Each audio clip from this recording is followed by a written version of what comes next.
My sister mocked me for being poor. Now she's broke, divorced, and begging for help, and then I never signed up for this competition, but my older sister, Rebecca, has spent years acting like we were in one. She's 3 years older than me and made it her life's mission to prove that she won. It all started when she married Nathan, a man with serious money, and ever since, she's treated me like I'm beneath her. Our parents eat it up. They act like she's the family's crowning achievement, and I'm just the one who didn't secure a future the smart way. The thing is, I have a stable job. It's not glamorous, but I pay my bills, live comfortably, and I'm working toward bigger things. To Rebecca, that means I'm wasting my life. She never misses an opportunity to remind me how she's living in luxury, shopping at designer stores, vacationing in Europe, driving a car that costs more than my yearly salary. At first, I ignored it. If that's what makes her happy, fine. But the comments never stopped. She'd walk into my apartment, wrinkle her nose, and sigh dramatically. "You should think about upgrading," she'd say, inspecting my furniture like it belonged in a thrift store. If I bought a new outfit, she'd smirk. "Is that fast fashion, or did you finally decide to treat yourself?" If I mentioned a good month at work, she'd sigh and tilt her head. "I don't know why you bother. You could just find a rich guy and actually enjoy life." The worst part is that my parents agree with her. To them, Rebecca is proof that she made all the right choices. And me? I'm the family disappointment for actually working for my money. Family gatherings became unbearable. Rebecca would show up in something ridiculously expensive, dropping casual comments about her latest shopping spree in Milan. If I contributed something to a meal, she'd joke about how she forgot what budget food tasted like. Nathan never encouraged her, but he never stopped her either. He was polite but distant, always sipping his drink and keeping out of it. I started to wonder if Rebecca wasn't as high up in Nathan's world as she pretended to be. The breaking point came at a family dinner. Everyone was bringing something, and I decided to make one of my best dishes, a homemade meal I'd spent hours preparing. Rebecca arrived last. The moment she saw my dish, she burst out laughing. "Oh, wow," she said loud enough for everyone to hear. "You really still cook your own food? Normal people just cater from somewhere decent." And my parents laughed, like I had done something embarrassing. Something inside me clicked. I wasn't going to argue. I wasn't going to defend myself. I was done trying to prove anything with words. Instead, I smiled, sat down, and made a decision. Rebecca thought she was winning at life because she married into money. Fine, but I was going to show her that success isn't about who you attach yourself to. It's about what you build for yourself. And I was going to do it quietly. That night, while Rebecca showed off pictures from her latest vacation, I stayed silent. But when I got home, I started making real plans. I had already been thinking about starting a side hustle, something flexible I could do while keeping my main job. Now, I was ready to go all in. I started researching investment options, freelancing, and potential passive income streams. I kept it all to myself. No need to invite negativity into my plans. A few weeks later, I landed my first freelance contract. The pay was more than I made in 2 weeks at my job. Rebecca had no idea. Neither did my parents. And that was the best part. While they were laughing at me, I was already laying the foundation for something bigger. After that dinner, I stopped wasting energy on Rebecca and my parents' approval. If they wanted to treat me like the family failure, fine. I had better things to focus on. I still kept my day job, but I started putting in serious time into my side hustles. Late nights, early mornings. I treated it like a second job. The freelance contract I had landed turned into steady work, and soon, I was making more from it than I expected. Instead of spending, I saved. Every extra dollar went into investments, slowly but surely growing. My friends noticed the change first. They saw me working non-stop, passing on nights out, staying glued to my laptop. When I finally told them what I was up to, they were all in. They supported me, sent me job leads, connected me with potential clients. Some even started their own side gigs, inspired by how quickly things were taking off for me. My parents? Different story. Every time they called, they had the same question. Have you met someone yet? According to them, I was working too hard for too little. In their eyes, Rebecca had life figured out, marrying rich, living effortlessly. Meanwhile, I was struggling for no reason. Rebecca eventually heard about my side hustles. I didn't tell her. My parents must have mentioned it. At the next family gathering, she wasted no time bringing it up. "So, you're still playing around with that little hobby?" she smirked, swirling her wine. I didn't respond, which only made her more eager to talk. She went on about how exhausting it must be to work so much when I could just find someone and relax for once. Then came the usual lecture about how I should aim higher in life. In her world, that meant marrying into money instead of making my own. I let her talk. Meanwhile, my income streams kept growing. Freelancing wasn't an overnight success. At first, I took on small, underpaid gigs just to build my portfolio. Consulting work started slow, with clients trickling in through word of mouth. Investing wasn't a straight shot. Some stocks dipped, and one rental deal fell through.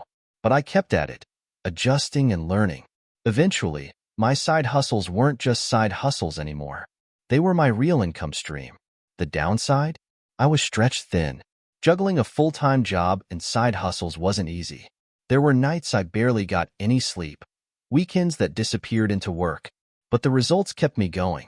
Rebecca, on the other hand, kept flaunting her luxury lifestyle, designer bags, high-end restaurants, five-star vacations. Every time she posted something, my parents practically applauded. At a Sunday dinner, she bragged about spending an embarrassing amount on a shopping spree in Paris. My mom gasped in admiration. My dad laughed like she had just won a gold medal. I sat quietly, eating my food, not saying a word. That week, I had reached a financial milestone. Enough savings to consider buying property. But I wasn't about to share that, not with them.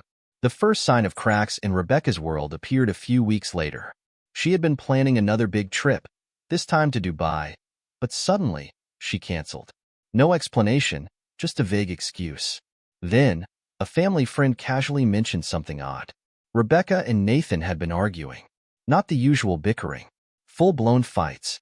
Her attitude toward me shifted, too. The jabs became sharper, more frequent. If I wore something nice, she'd scoff that it was affordable luxury. If I drove somewhere instead of taking an Uber, she'd sigh like I was hopeless. Then, one day, while scrolling online, I saw something interesting. Nathan had posted photos from a business trip. Rebecca wasn't in them. She always tagged along on those trips. Something was definitely off. After that family dinner, I made a silent promise to myself. I wasn't going to waste another second proving anything to Rebecca or my parents.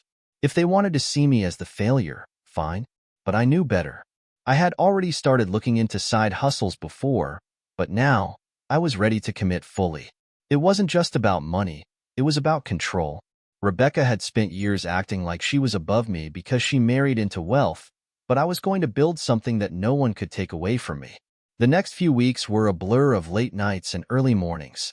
I researched investment options, picked up small freelance gigs, and started making a detailed plan.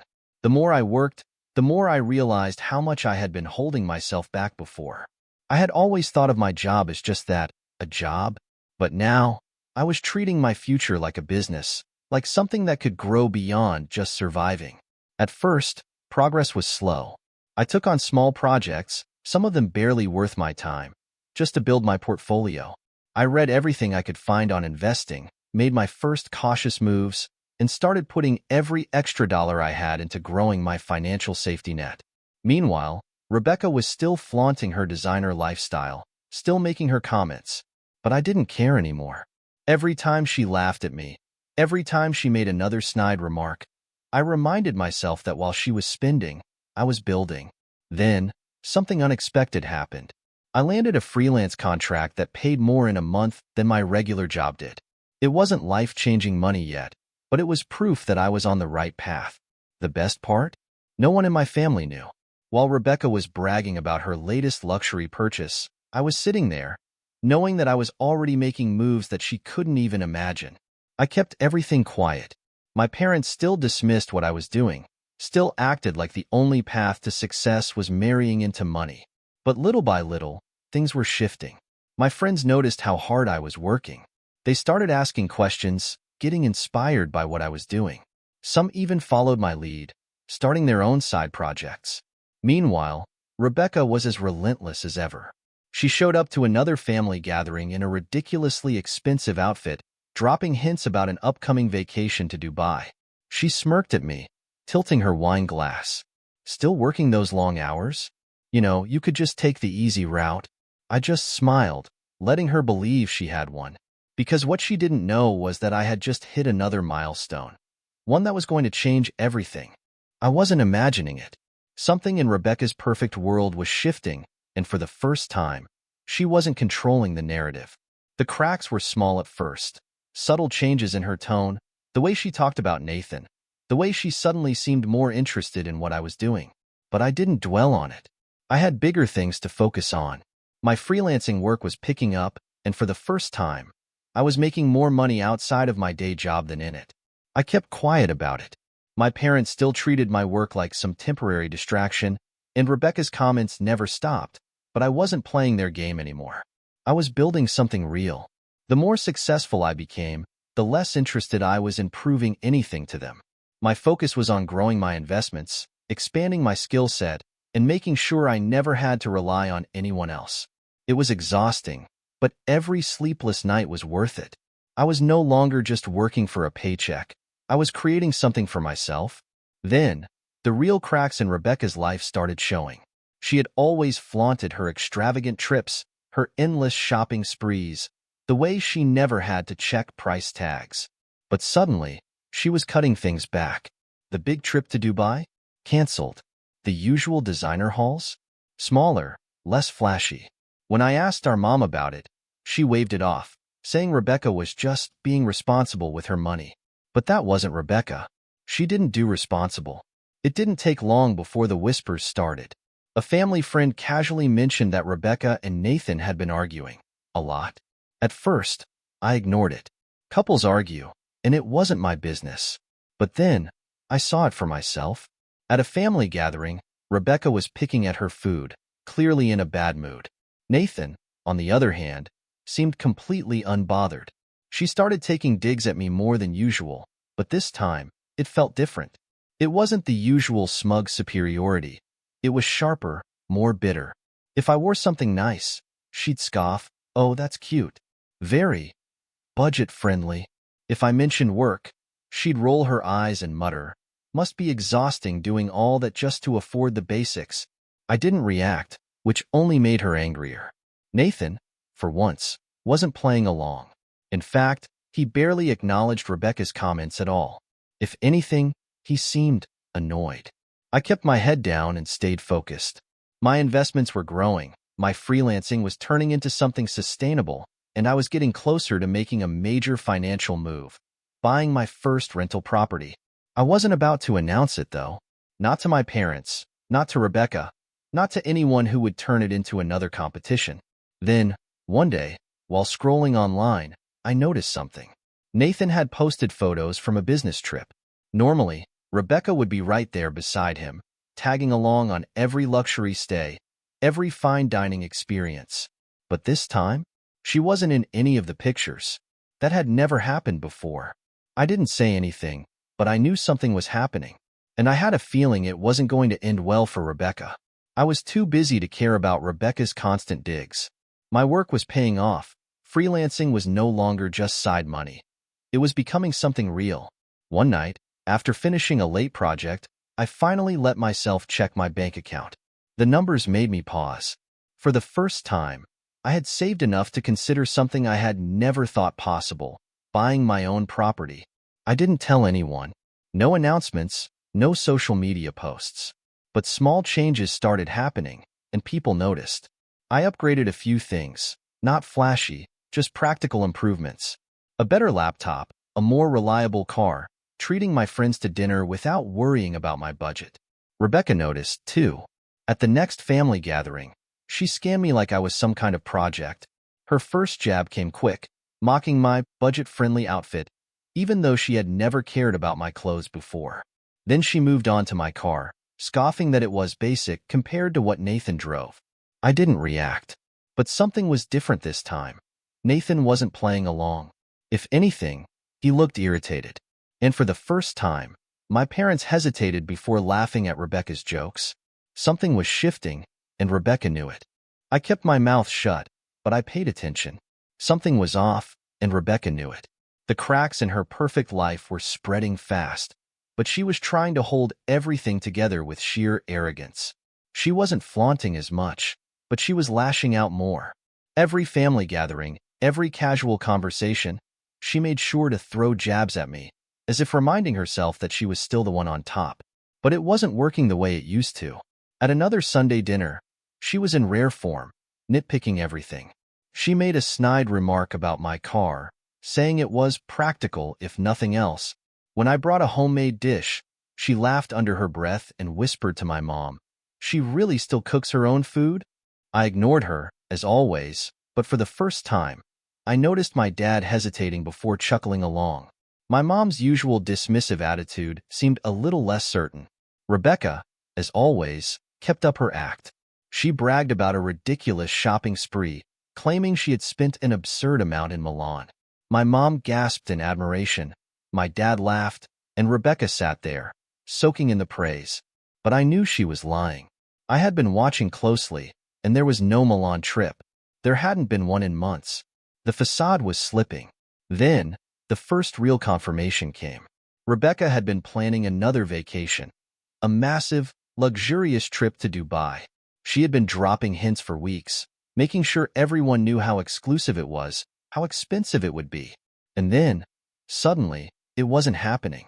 She gave some vague excuse about scheduling conflicts, but I didn't buy it.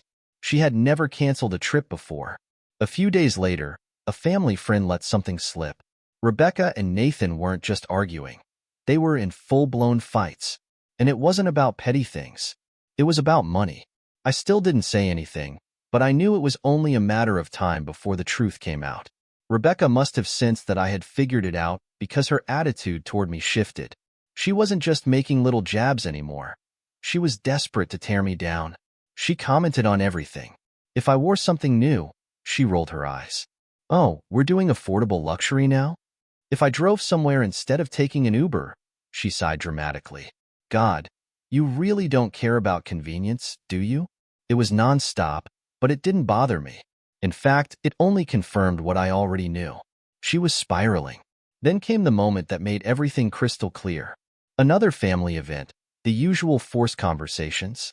Rebecca was doing what she always did, acting like nothing was wrong, making passive-aggressive remarks about my life. And then, for the first time, I fought back.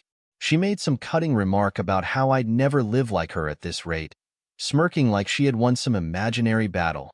I set my drink down and looked right at her. "It's funny how obsessed you are with my finances when I actually have control over them." Silence. Nathan, who had been quiet all evening, let out a short laugh. He took a sip of his drink and muttered, "Nothing wrong with financial independence." Rebecca's entire face stiffened. The smile didn't quite reach her eyes anymore. She quickly changed the subject, but the mood had already shifted. For the rest of the night, she was quieter, tenser. She still made comments, but they were forced. And I couldn't help but notice that Nathan never stood beside her when she spoke. A week later, the confirmation came. Another family friend mentioned, in passing, that Rebecca's marriage was not what it seemed. The arguments had escalated. Nathan had finally done what I had been expecting all along. He cut her off. The unlimited shopping sprees? Gone. The extravagant vacations? Over. The endless flow of money? Stopped. Rebecca wasn't as rich as she had spent years pretending to be. She was just someone who had attached herself to wealth. And now, that wealth was slipping through her fingers. Rebecca's fall was slow, but once it started, there was no stopping it. At first, she tried to keep up appearances, acting like nothing had changed. She still wore her designer clothes, still carried her expensive bags, still talked about lavish plans that never actually happened. But the gaps in her story were growing. The trips she claimed to be planning were mysteriously canceled. The luxury shopping sprees she used to flaunt turned into vague mentions of being more mindful with money. For someone who had spent years boasting about never needing a budget, she sure seemed obsessed with finances all of a sudden, especially mine. She started watching me more closely, throwing sharper comments my way. But this time, they felt different. Less mocking, more desperate. like she was trying to convince herself that she was still ahead. Every time I upgraded something, a small but noticeable improvement in my wardrobe, a slightly newer car, a nice dinner out with friends, Rebecca noticed, and she hated it. The first major sign of trouble came at a family gathering. She made her usual comment about my basic lifestyle, expecting the usual chuckles from our parents, but this time, my dad hesitated before laughing along. My mom, usually quick to dismiss my success, actually asked about my work. Rebecca's eyes narrowed, but she forced a smile, acting like it didn't bother her. But I knew better. A few weeks later, I overheard something that confirmed my suspicions. A family friend mentioned in passing that Rebecca had been spending a lot more time at our parents' house. Not by choice, but because Nathan had been tightening things financially. The endless flow of money wasn't so endless anymore. Then, something happened that I never expected. Nathan started acting differently toward me. He had always been polite but distant, never getting involved when Rebecca took her shots at me. But now, he wasn't playing along. If anything, he seemed irritated by her constant jabs. And at one particular dinner, when she made yet another remark about how I'd never live like her, he actually smirked and said, "At least she has her own money."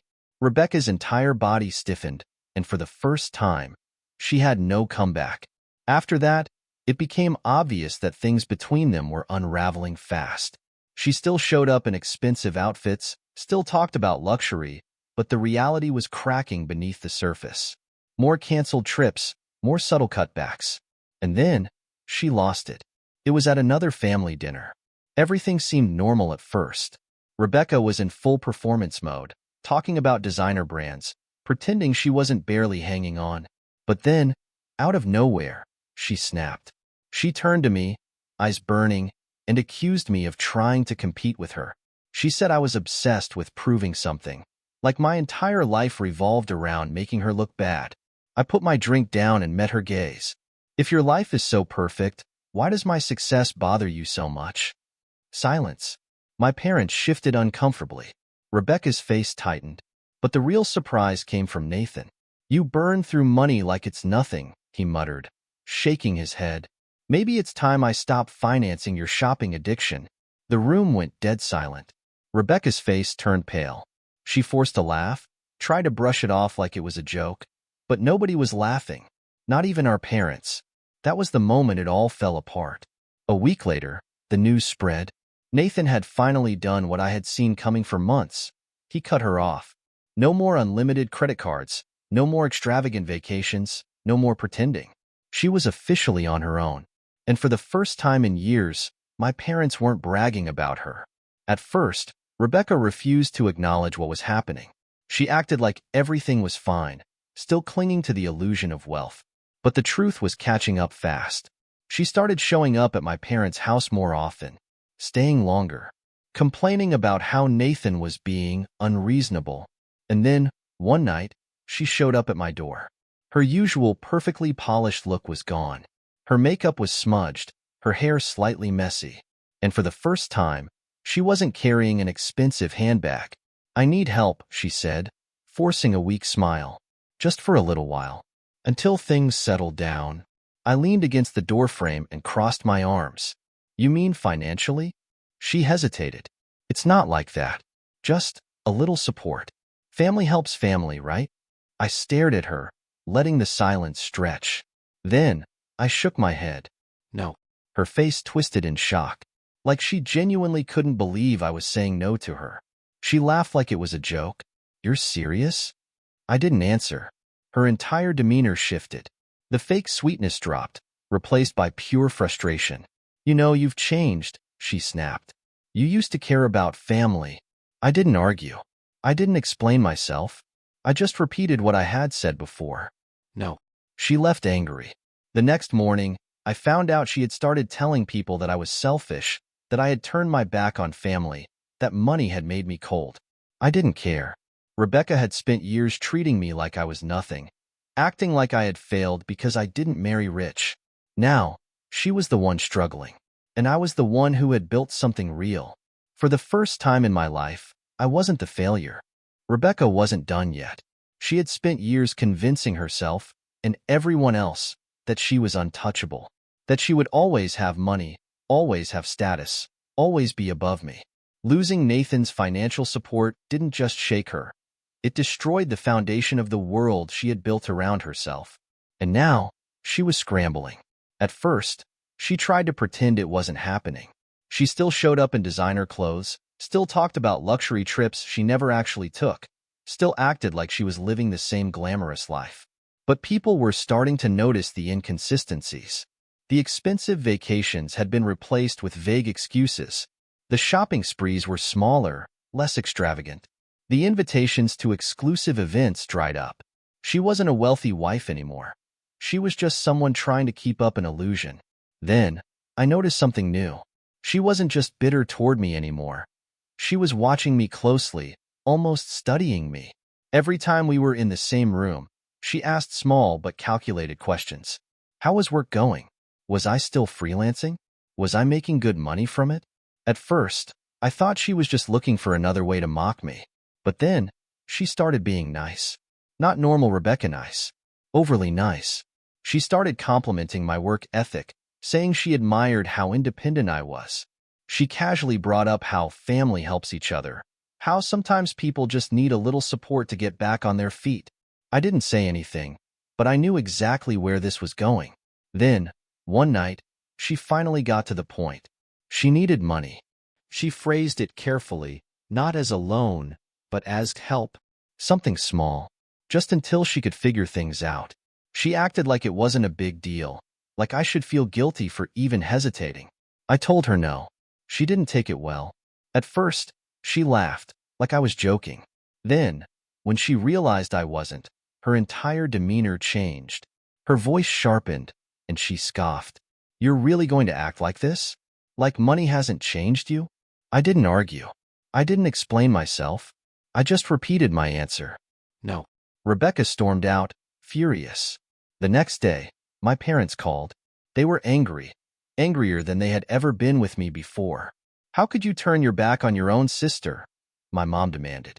She's struggling, my dad added. And you, of all people, know how hard it is to start from nothing. I barely reacted.